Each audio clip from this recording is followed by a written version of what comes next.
convido a você a se unir comigo. Em forma de reverência, vamos fechar nossos olhos e vamos pedir a unção do Espírito Santo mais uma vez. Feche seus olhos. Bondoso Deus, nós te agradecemos por mais esse dia de vida que o Senhor nos concede e principalmente por mais essa oportunidade de estarmos reunidos aqui através dessa ferramenta chamada Zoom e também pela rede do YouTube para estudar a tua santa e divina palavra.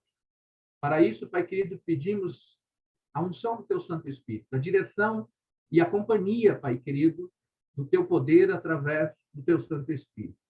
Que os textos propostos para esta noite possam iluminar a nossa mente, o nosso coração, e que esse estudo, Pai querido, com relação às leis que a tua palavra estabelece, possa entrar no nosso coração, na nossa mente, e que possamos entender e compreender o sentido de cada um deles.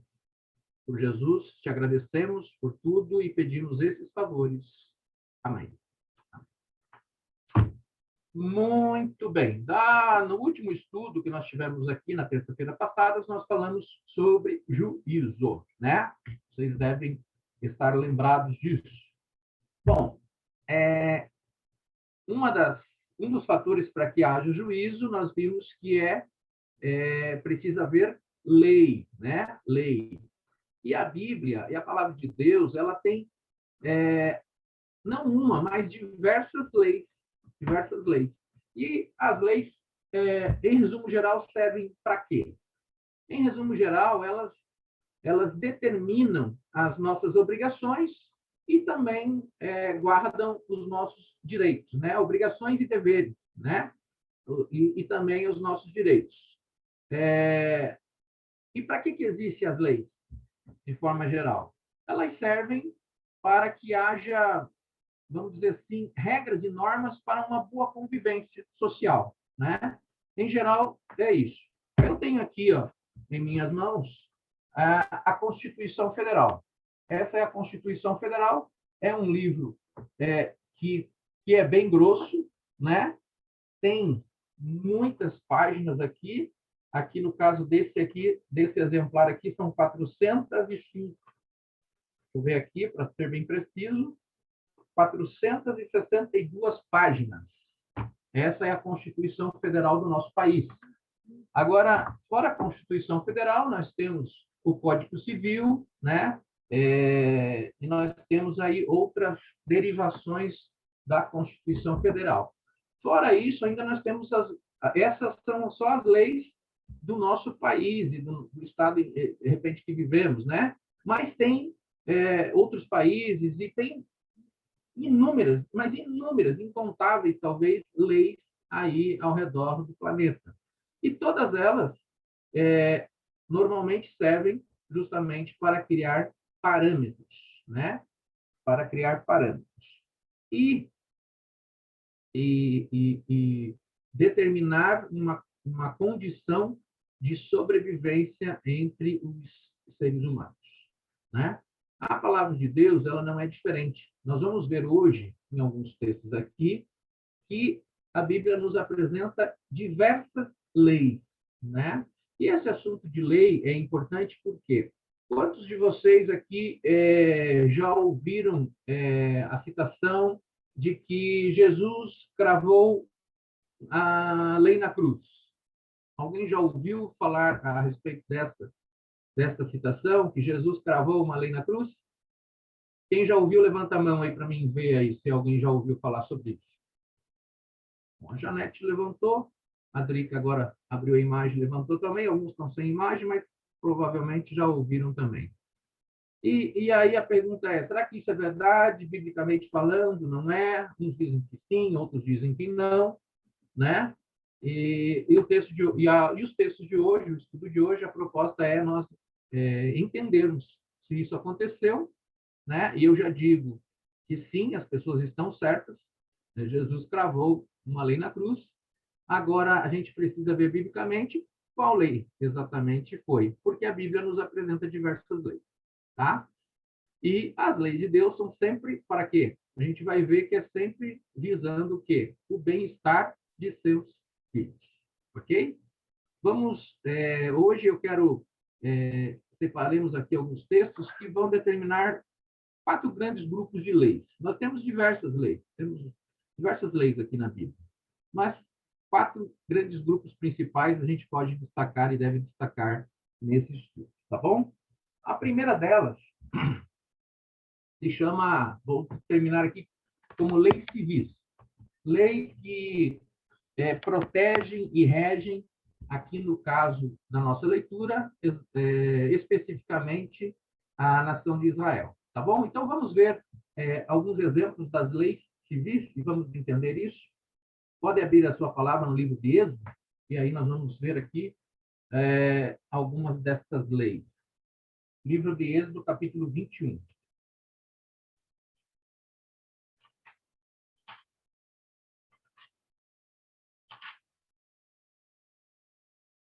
Êxodo, capítulo 21. Se nós chegarmos aí a Êxodo, capítulo 21, nós vamos ver que o capítulo 21 e o capítulo 22, nós temos diversas subtítulos de leis, mas todas elas aqui estão direcionadas a uma proteção do relacionamento ali entre eles, né? Agora, veja o contexto, né? Vamos ver algumas delas aqui, por exemplo, capítulo 21, vamos ver o verso 2 e 3, por exemplo. Diz ali no verso 2, 3 e 4, 3 e 4, 2 e 3 não, 3 e 4. Diz assim, ó, está falando aqui sobre servos, sobre escravos. Se alguém comprou um escravo e ele entrou na sua propriedade solteiro, sozinho, diz ali, ó, se ele entrou solteiro, sozinho ele vai sair. Se era homem casado, com ele sairá sua mulher. Ou seja, quando você comprou ele como escravo, se ele era solteiro, e de repente, durante o trabalho na sua propriedade, ele se casou, quando ele tiver a liberdade dele, a mulher dele fica. Se ele entrou solteiro, ele sai solteiro. Agora, se ele entrou casado, já com esposa, ele tem o direito na hora que recebe a sua soltura, a sua mulher também sai junto com ele. Olha o verso 4. Se o seu dono lhe der uma esposa, uma mulher, e ela der à luz filhos e filhas, a mulher e seus filhos são do seu senhor, e ele deve sair sozinho. Entendeu? Então, são leis que determinavam, regimentavam o convívio social. Lógico, nós estamos vendo aqui que era de acordo com o que eles viviam na época. Hoje, isso daqui não faz sentido para nós. Não faz nenhum sentido, né? Muito bem. Vá, por exemplo, o verso 15 e 16. Outra coisa que precisamos lembrar é que esse povo que estava recebendo essas leis era um povo que havia ficado por mais de 400 anos escravizado. Eles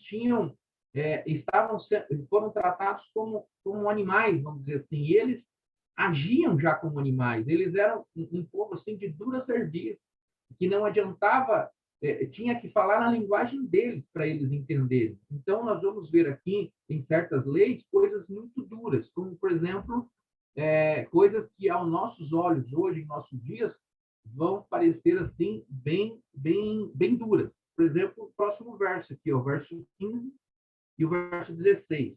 Diz assim, ó, quem ferir o seu pai ou sua mãe será morto. Olha só. Então, é porque eles eram terríveis mesmo, né? Então, tinha que ser uma lei dura para eles entenderem. E o verso 16, olha só como esse processo de atos errados já vem de muito tempo. Ó. Verso 16. Quem raptar alguém ou vender e for achado na sua mão, se for descoberto, ele vai ser morto também. Você vê que coisa? Verso 20, se alguém ferir com bordão o seu escravo ou sua escrava e o ferir e ele morrer debaixo da sua mão, esse será punido. Aí olha que coisa estranha o verso 21. Se, porém, ele sobreviver por 1 ou 2 dias, aí você não é punido. Se ele morrer na hora, você é punido. Se ele sobreviver uns 2 dias, não tem problema. Daí você já não é punido. São coisas bem estranhas, né? Verso 33, olha que coisa, como é bem para o contexto daquele momento. Se alguém deixar aberta uma cova, ou alguém cavar uma cova e não tapar e nela cair o boi e o jumento, aí o verso 34 diz, o dono da cova vai pagar o dinheiro ao dono do animal, e o dono do animal vai ser seu. Então, era questão ali de regimentar a convivência social entre o povo. E aí você vai para o capítulo 22, vendo leis, né? Todas leis com relação a essa parte de civilidade, de convivência mesmo, né? Determinando. Então, aqui eram leis o quê? Leis civis. Tá? E nós podemos, se você tiver a curiosidade, você for acompanhando aí para frente, você vai encontrando diversas partes que falam e determinam regras de convivência. Tá bom? Essas leis, conforme esses alguns exemplos que eu li aqui, fazem sentido para nós hoje? Nenhum, nenhum. Porque eram leis que tinham a ver com o contexto do momento, tinham que a ver com os costumes do momento, do local, com a maneira como aquele povo está. Então, a nossa Constituição aqui, que eu acabei de mostrar, ela substitui essa parte aqui. A nossa Constituição tem mais a ver com a nossa realidade. Então, esta lei aqui, ela tem fundamento e base para nós em nossos dias? Nenhum. Nenhum fundamento, porque ela era para aquele contexto. Ok. Vamos para um outro grupo de leis. Aí agora nós vamos para o livro de Levíticos, tá bom? Vá um pouquinho à frente, no próximo livro, a gente vai encontrar Levíticos, e aí nós vamos ver algumas leis que regimentavam as cerimônias, que se chamam leis cerimoniais. Levíticos, a partir do capítulo 1, nós já temos essa exemplificação bíblica aqui. Capítulo 1 de Levíticos, né? Os 4 primeiros capítulos são essencialmente falando sobre e determinando como deveriam ser as cerimônias, todo aquele ritual, principalmente com relação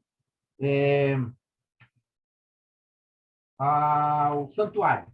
O santuário. Lembra que nós estudamos o santuário, que vinha o animalzinho, era imolado, toda aquela parte? Aqui, nesses 4 primeiros capítulos, nós vamos ver toda a regimentação, todas as leis que determinavam como tudo aquilo deveria acontecer. Olha só o capítulo 1, verso 1.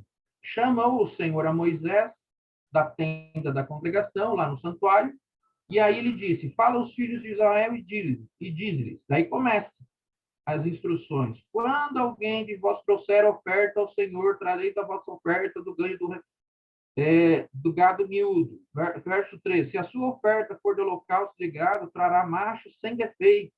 A porta da congregação o trará, para que o homem seja aceito perante o Senhor. E o verso 4 vai determinando. E porá a mão sobre a cabeça do holocausto, para que seja aceito a favor dele para a sua expiação. E o verso 5 continua. Daí vai imolar o novilho perante o Senhor. E aí depois os filhos de Arão, que são os sacerdotes, vão apresentar o sangue e vão aspergir ao redor do altar que está diante da porta da tenda da congregação. E aí os versos estão dizendo tudo com relação a cerimônias, a rituais, né? As cerimônias de adoração a Deus, né? Para aquele momento.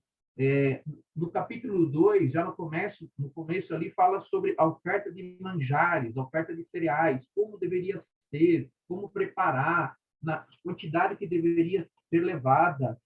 O capítulo 3 fala sobre a oferta de sacrifícios pacíficos, né? De sacrifícios para reconciliação, sacrifícios envolvendo comunhão, como que deveria ser, como que deveria apresentar, o que os sacerdotes deveriam fazer, como fazer. Então, se você ler aqui todos esses versos, você vai ver que são todas regras envolvendo o quê? Envolvendo o santuário. envolvendo os sacrifícios, as ofertas de manjares, como falamos ali. Ok? Vamos ver um outro grupo. Então, aqui nós vimos, então, as leis civis, vimos agora um grupo de leis que são as leis cerimoniais. Vamos ver um outro grupo de leis agora, leis de saúde. E aí, nós vamos encontrar aqui no próprio livro de Levítico, só que no capítulo 11. Se você for olhar um pouquinho, você vai chegar ao capítulo 11, e aí você vai encontrar, a partir já do verso 1 aí, 2, as instruções com relação à alimentação. E aí você vai ver toda uma descrição com relação a que animais devem ser utilizados, as características dos animais que podem ser usados para alimentação, os que não podem, os que não devem. Então, toda a parte com relação à saúde, a parte de alimentação, ela vai estar aqui, praticamente toda ela, aqui nesse capítulo 11 de Levíticos, tá? Mais para frente, nós vamos, num outro estudo, nós vamos nos aprofundar nessa parte aqui da saúde, tá? Mas, assim, aqui determina alimentos que devem ser ingeridos e alimentos que não devem ser ingeridos para o consumo humano. A pergunta é, será que isso, o que era bom para o povo lá atrás, para se alimentar, agora, o que não era bom, agora é, e vice-versa? Será que isso muda? Entende? Para pensar, né? Se hoje os animais que temos, eles são de melhor qualidade que antes ou de pior pelo mundo que vivemos, né? Hoje nós pegamos aí, por exemplo, vamos pegar um exemplo mais fácil aí, os frangos. Eles recebem altas doses de hormônios, recebem alimentação já para eles crescerem numa rapidez tremenda para serem abatidos. Será que tudo isso que é injetado nele, será que melhorou a qualidade deles para os nossos dias? Entende? Então, a tendência natural de tudo foi o quê? Dos dias que foram escritas essas leis para cá, foi piorar. Né? Então, se já não era bom ali, hoje está muito pior. E a questão de ser bom ou ser ruim também não está tão ligado a essas partes, mas está mais ligado à função de que cada animal foi criado. Então, a função. Mas isso nós vamos conversar num outro momento, num outro estudo, nós vamos nos aprofundar especificamente sobre alimentação, sobre as normas e condutas que a palavra de Deus nos dá a respeito de alimentação. E aí, então, 3 grupos nós vimos, e agora um quarto grupo. E aí se fala sobre a lei moral, né? A lei que expressa naturalmente o caráter de Deus. E ela é mais conhecida como os 10 mandamentos, né? Ela expressa o caráter de Deus. E aí nós encontramos aonde essa lei? Lá no livro de Êxodo, capítulo 20. Nós encontramos mais precisamente a partir do verso 3, né? E vai até o verso 17. Então, Êxodo capítulo 20, do verso 3 ao 17, nós encontramos a lei moral, né? A lei que expressa o caráter de Deus. E um detalhe com relação a essa lei, só relembrando, é que se nós formos lá em Êxodo capítulo 31, verso 18, nós vamos ver, não custa nada, né? Já estamos em Êxodo, não custa nada nós ir até o capítulo 31, verso 18. E aqui há um detalhe que faz toda a diferença no nosso estudo com relação especificamente a esse mandamento, né? Diz lá em Êxodo 31, 18, que diz assim, ó, e tendo acabado de falar com ele no Monte Sinai, era Deus falando com Moisés, entregou a Moisés justamente o quê? As 2 tábuas do testemunho, tábuas de pedra, escritas pelo dedo de Deus, né? Então, aqui, como já estudamos lá no estudo anterior, nós vimos que uma das coisas que Deus fez com suas próprias mãos foi a criação do homem, e também aqui a gente está vendo que a lei moral, os 10 mandamentos foram escritos também pelo dedo de Deus. Não foi Moisés que escreveu. Esse era tão importante que Deus nem permitiu que Moisés escrevesse, entregou pronta a Moisés, né? Então, está aqui relatado nesses versos, tamanha é a importância dessa lei, além de representar o caráter de Deus, né? Muito bem. Agora, vamos ver alguns detalhes aqui em alguns textos do Novo Testamento, sobre qual lei exatamente se refere quando a gente fala assim, mas na cruz, Cristo cravou uma lei. Qual lei que foi? O que antes de Jesus, apontava para a morte de Cristo? Qual dessas 4 leis tem a ver com a cruz? Vocês conseguem perceber? Conseguem entender qual dessas leis? Será que Cristo morreu na cruz para cravar as leis civis? Para eliminar as leis civis? Para tirar aquelas ordenanças? Aquele que ferir o seu irmão, vai acontecer isso? Será que foi para isso? Será que Cristo morreu na cruz para cravar as leis de saúde, para falar, a partir agora da minha morte, vocês podem comer isso, podem comer aquilo? Será que ele morreu numa cruz para eliminar a lei moral e falar assim, olha, então agora que eu morri numa cruz, agora vocês podem matar, vocês podem roubar, vocês podem construir imagem, podem adorar? Será que faz algum sentido? Qual lei que será, né? Ou será que faz mais sentido Jesus, quando morreu numa cruz, cravou a lei cerimonial? Toda aquela parte de ritual, de matar o cordeiro, de sacrificar, de aspergir seu sangue lá no véu, lembra?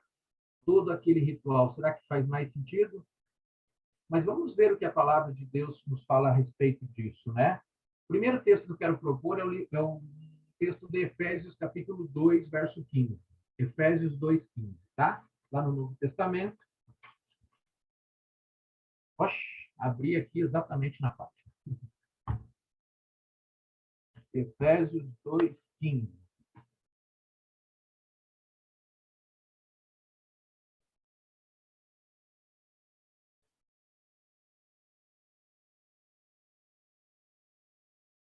Ok?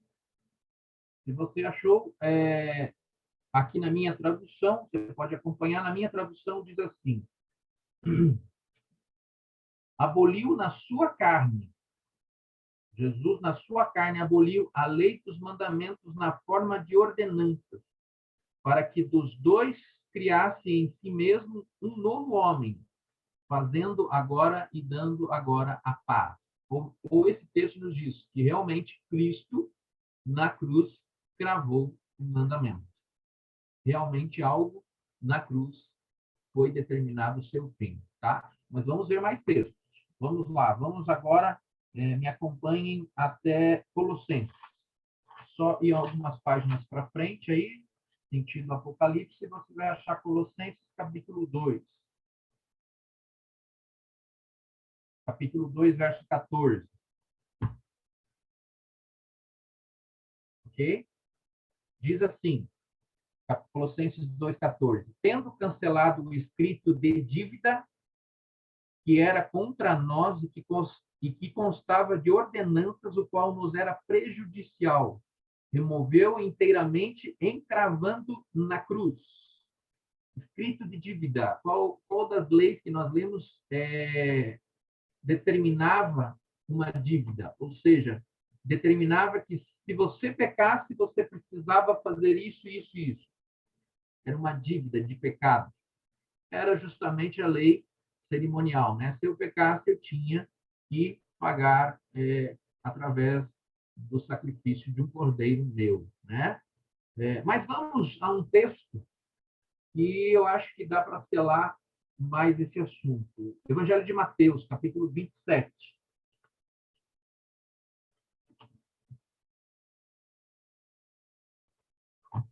Mateus 27.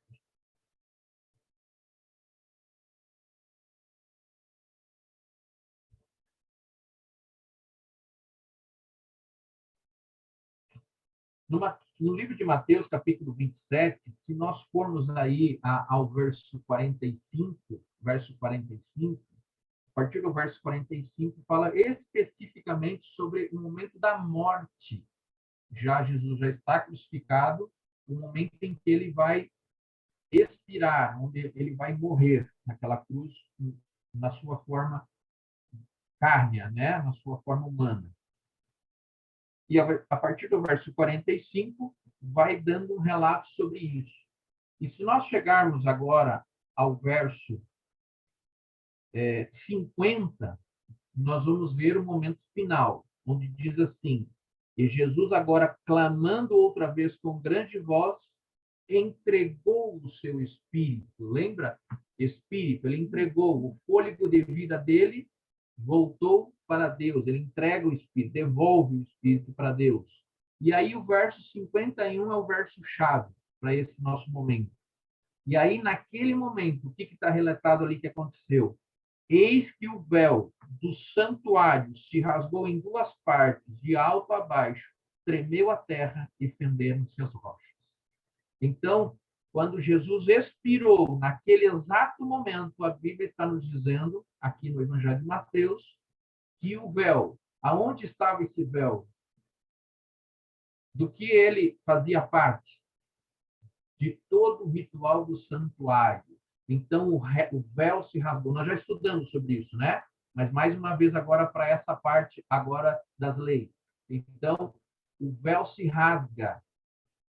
Acaba-se o ritual de sacrifícios.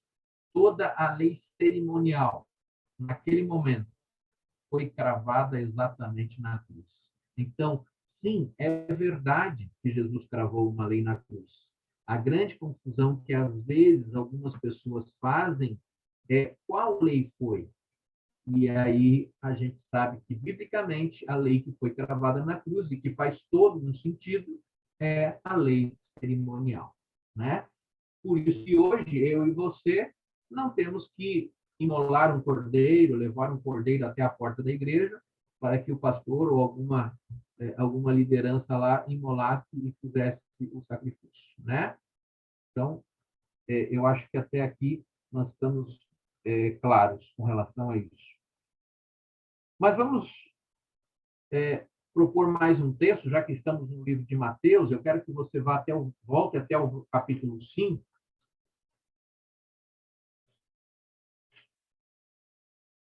para nós vermos aqui no verso 17 o que Jesus fala a respeito de outras leis, ou de outra lei, de outros mandamentos.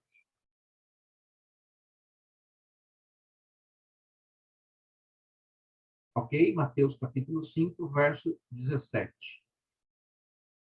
Ele diz assim, ele mesmo, Jesus diz assim, ó: não penseis que vim revogar a lei.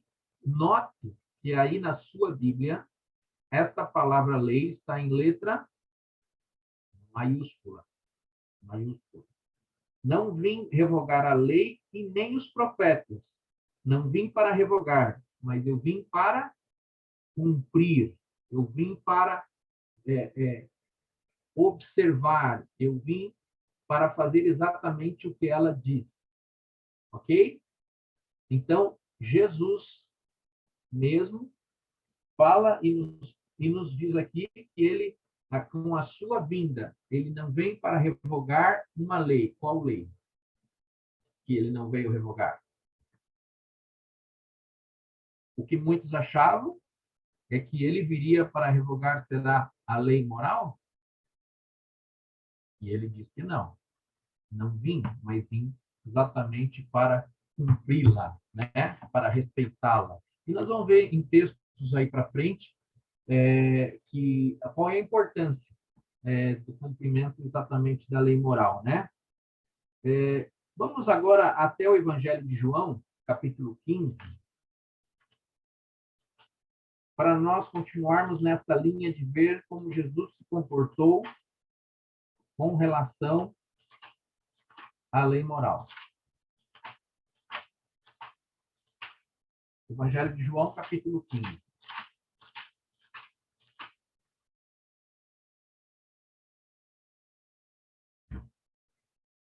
Olha só, capítulo 15, João capítulo 15, verso 10. Ok? Diz assim na minha tradução: se guardares os meus mandamentos, permanecereis no meu amor, assim como também eu tenho guardado. O que Jesus falou que ele guarda? Os mandamentos do meu Pai, e no seu amor permaneço. Então, Jesus está dando uma clara instrução aqui, ó. Se você guardar os meus mandamentos, você vai permanecer no meu amor, assim como eu guardo os mandamentos do meu Pai. Quais são os mandamentos de Deus, que foram escritos pelo próprio dedo de Deus? Ao que Jesus está se referindo? Não consegue compreender aqui, nesse texto? Palavras do próprio Jesus. Então, se eu perguntasse para você, biblicamente, para você me responder, qual foi a atitude de Jesus para com a lei moral? Jesus observava, porque ele falou assim, olha, se você quer permanecer no meu amor, faça igual eu faço. Observe os mandamentos do Pai, né? Então, Jesus respeitava os mandamentos de Deus. E aí, um outro texto muito importante é de Tiago. Vá bem para frente aí, nós vamos encontrar no livro de Tiago.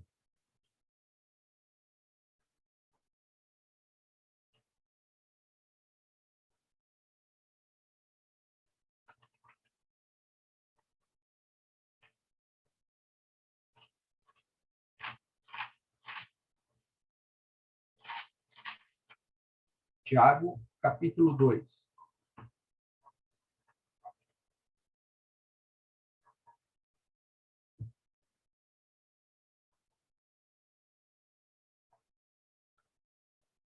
Ok? Tiago, capítulo 2. A partir do verso 10, nós vamos ler, ok? A partir do verso 10. Até mais precisamente o verso 12. E diz assim, ó. Pois, pois qualquer que guarda toda a lei, mas tropeça em um só ponto, se torna culpado de todos. Mas que lei? Do que ele está falando? Vamos continuar a leitura. Porquanto aquele que disse, olha só como está claro esse texto. Portanto, aquele que disse, não adulterarás, também ordenou, não matarás. Aonde que a gente encontra esses mandamentos? Lá na lei moral, nos 10 mandamentos. Então, preste atenção. Vamos começar de novo no verso 10. Pois qualquer que guarda toda a lei e tropeça em um dos pontos da lei, se torna culpado de todos. Ou seja, são 10. Se você respeita 9, é 0. A matemática celestial é diferente da nossa. É o que o texto nos apresenta. Se você guarda tudo, mas tropeça num ponto, é culpado de todos, é 0. Ora, se você não adultera, porém mata, ele diz assim, ó, venha ser transgressor da lei. Ou seja, faz um, mas não faz o outro, é transgressor da lei. E aí o verso 2 diz assim, ó, o verso 12, perdão. Olha que importante esse verso. Falai de tal maneira e de tal maneira procedei. Ou seja, fale, conheça e haja, proceda dessa forma, como aqueles que hão de ser julgados pela lei da liberdade, como aqueles que vão ser julgados. Aliás, julgamento, lembra o nosso último estudo, que fala sobre juízo? Aqui está falando sobre juízo. Ele está falando assim, ó, falar de tal maneira, proceder, como aqueles que hão de ser julgados por esta mesma lei. A lei da liberdade, a lei que nos dá liberdade. Qual lei que nos dá liberdade? Os 10 mandamentos. Se você respeita os 10 mandamentos, você tem total liberdade entre os homens, entre o teu relacionamento com homens e entre o teu relacionamento com Deus. Por isso que é a lei da liberdade. O juízo, lembra que a gente falou no último estudo, que a gente que existe um julgamento, a gente viu vários textos que afirmam categoricamente que haverá um juízo e que dentro do juízo é preciso ter o quê? Para ter um juízo, precisa ter normas, regras, uma lei a ser julgada. E aqui esse verso está dizendo que é justamente qual lei que vai ser a base do juízo? A lei dos 10 mandamentos. Vamos ver então, já que estamos nesse assunto, falando sobre lei, e também agora sobre juízo, vai comigo até Eclesiastes capítulo 12. Já que nós estamos aqui nesse contexto, vamos ver aqui mais 2 versos de Eclesiastes que completam aqui esse momento aqui. Eclesiastes capítulo 12, os 2 últimos versos, no último capítulo do livro de Eclesiastes. Ok?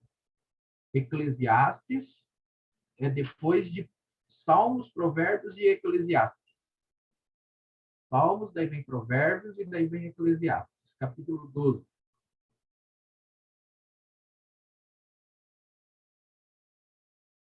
Ok? Capítulo 12 de Eclesiastes, a partir do verso 13 e o verso 14, eu quero dividir com vocês agora. E aí diz assim, ó, ele fechando o livro dele, né? Salomão fechando o livro de Eclesiastes, diz assim, ó, de tudo o que se tem ouvido. O resumo é, de tudo que eu falei aqui, de tudo que eu tentei te ensinar, o resumo é, tema a Deus, respeite Deus, ele está falando, e guarde os seus mandamentos, porque ele fala assim, ó, porque isso é o dever de todo o homem, ou de todo o ser criado. E aí o verso 14 termina dizendo o quê? Porque Deus há de trazer o juízo. Lembra do juízo? Deus há de trazer o juízo. Todas as obras. Lembra que nós vimos no último estudo que nós vamos ser julgados por todas as obras? Tudo. Há de todas as obras, até as que estão escondidas, quer sejam boas, quer sejam más. Então, qual que é a base? Qual que é a lei que dá base ao julgamento de Deus, ao juízo? Os mandamentos de Deus, né? Não é com relação à alimentação, não é a parte civil, mas sim a lei moral, a lei de Deus, aquela que ele escreveu com os seus próprios dedos. Então, dentre as leis, nós temos aqui citado pelo menos esses 2 textos que nos revelam, dentro das leis, qual é a base do juízo, do julgamento de Deus, né? Muito bem. Aí, a outra controvérsia dentro do cristão, e alguns dizem que, de repente, a fé em Cristo, né? A nossa fé em Cristo, ela pode desobrigar a cada um de obedecer a esses mandamentos, né? E aí nós vamos ver aqui, temos pelo menos um texto proposto de Paulo, quando ele escreve a Romanos, falando sobre isso. Paulo falando aos Romanos. Então vamos lá na carta aos Romanos. Volta um pouco aí onde nós estamos. Nós estávamos em Tiago, né? Eu estava aqui com a Bíblia ainda aberta em Tiago. Vou voltar aqui a Romanos. Romanos capítulo 3.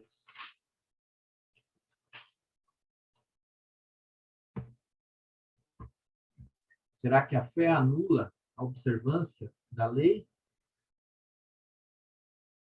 Né? A famosa justificação pela fé. Será que a justificação pela fé anula a lei? Romanos 3:31 diz assim: anulamos, pois, a lei pela fé? Ele faz essa pergunta, né? Será que nós anulamos a lei pela fé? E aí ele responde: não, de maneira nenhuma, ele diz. Antes, confirmamos a lei. Ou seja, a fé é justamente o que vai confirmar a lei na tua vida. É a tua fé deve confirmar a lei na tua vida. Então, a fé não vem para anular a lei. Pelo contrário, Paulo está dizendo, é ela que confirma a lei. É ela, a verdadeira fé, te leva a entender, compreender, aceitar e seguir a lei. É isso que ele está querendo dizer, né? Muito bem. E aí? A grande pergunta talvez seja, e aí? O que Jesus espera de nós, dos seus seguidores? O que Jesus espera de seus filhos? Vamos ver alguns textos que falam sobre isso. Vamos usar a primeira carta de João. Vamos usar alguns versos aqui da primeira carta de João, que fica ali pertinho de Apocalipse. Primeira carta de João, pertinho de Apocalipse.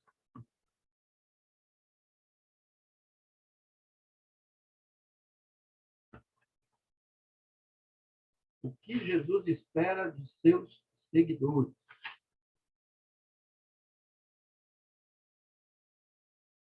Ok? 1 João 2, verso 6.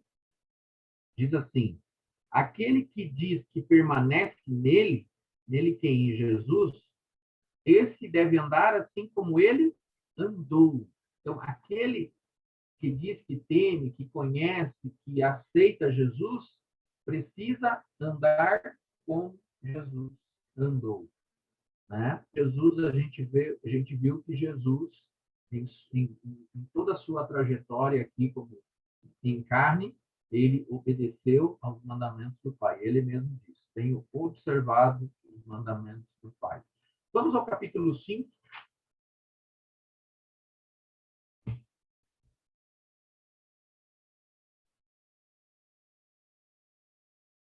Verso 2, capítulo 5, verso 2 e 3.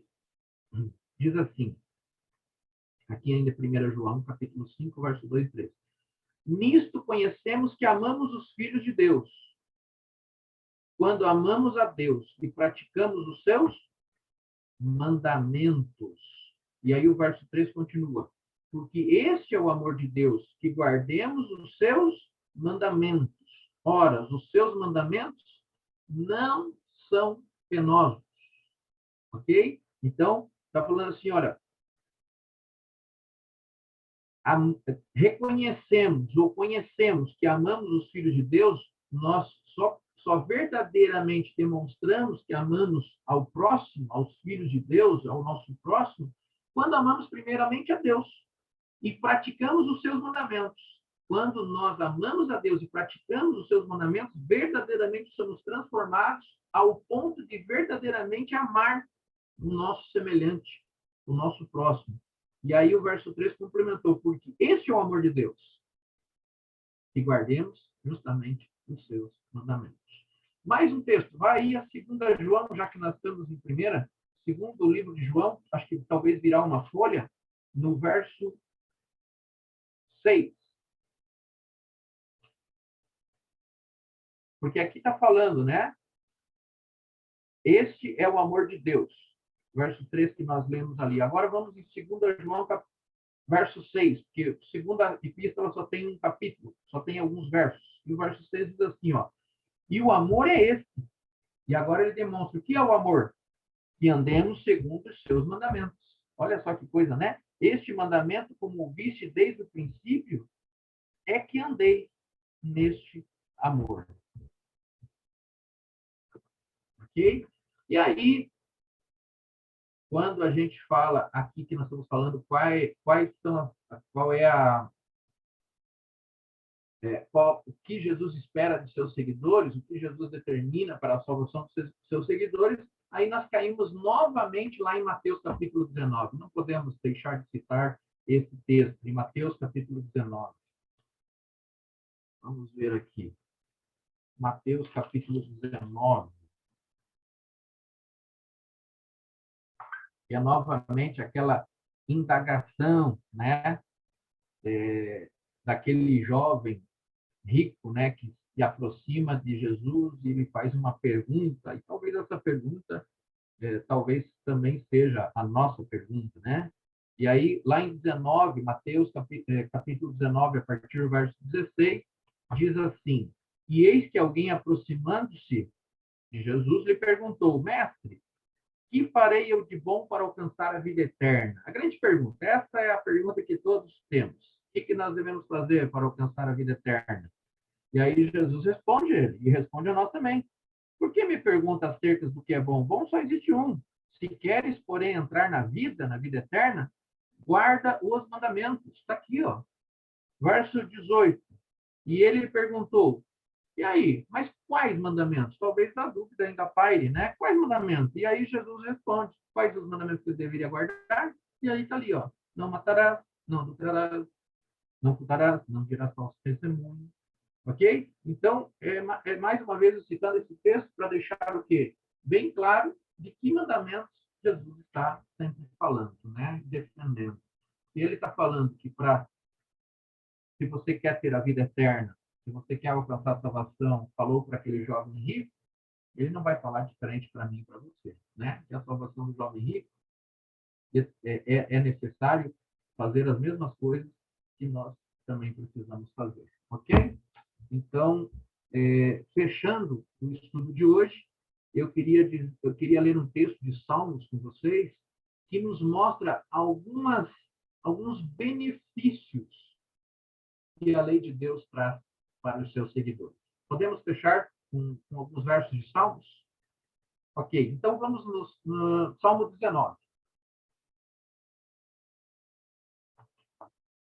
Salmos 19. E aqui nós fechamos o nosso estudo de hoje. Vamos fechar com benefícios. Benefícios de se respeitar os mandamentos de Deus. Salmo 19. Ok? A partir do verso 7, vamos até o 11. Do 7 ao 11.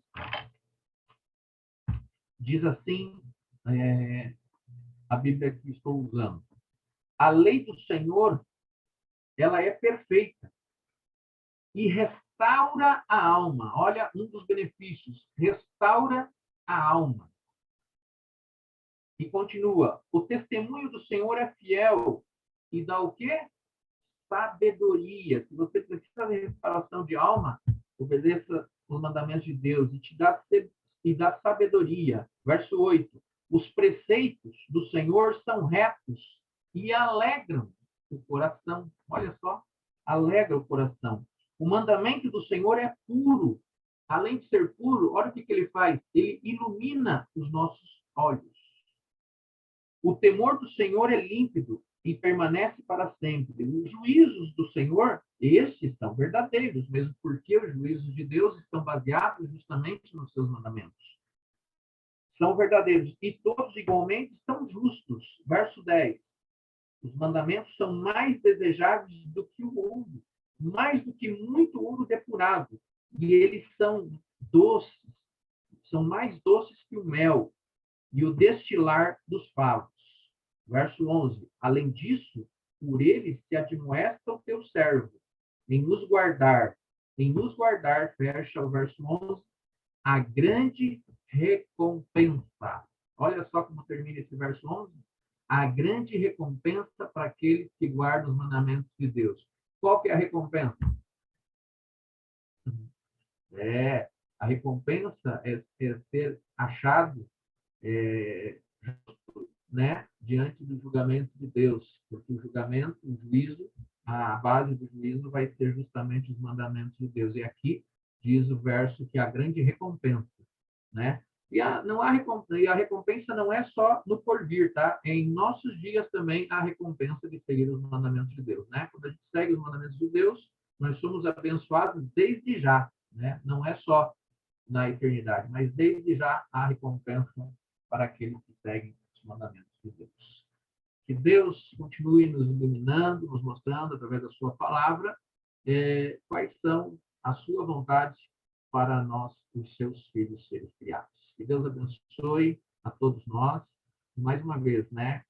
Reafirmo. Se há alguma dúvida, se há alguma complementação que precisa ser dada, por favor, nos mande um WhatsApp, entre em contato, né? Nos diga e a gente vai trazer isso para nosso próximo estudo, tá bom? Que Deus ilumine a todos. E agora, o meu convite é para, mais uma vez, fecharmos os nossos olhos, fazermos oração. E, na sequência, nós temos alguns instantes de confraternização, abrindo os nossos microfones e nos cumprimentando, tá bom? Feche seus olhos agora e ore juntamente comigo.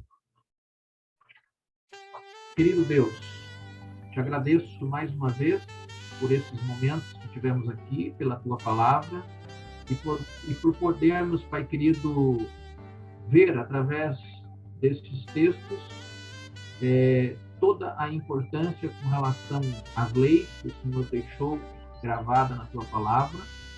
Pudemos observar, Pai querido, o teu cuidado para com o teu povo, o teu cuidado para conosco em nossos dias, através de leis que nos protegem e nos guardam de todo mal. Que o Senhor possa continuar nos instruindo através do teu Santo Espírito, através do direcionamento da tua palavra. E também, Pai querido, nessa oração eu peço a tua bênção, a tua proteção sobre a vida de cada um desses queridos filhos teus que nos acompanham aqui nesse estudo, neste momento, ou ainda as pessoas que irão assistir posteriormente as gravações. Que a tua misericórdia, que as tuas bênçãos, que a tua provisão divina possa ser sobre a vida de todos. É o que eu te peço em nome de Jesus. Amém. Muito obrigado, meu povo.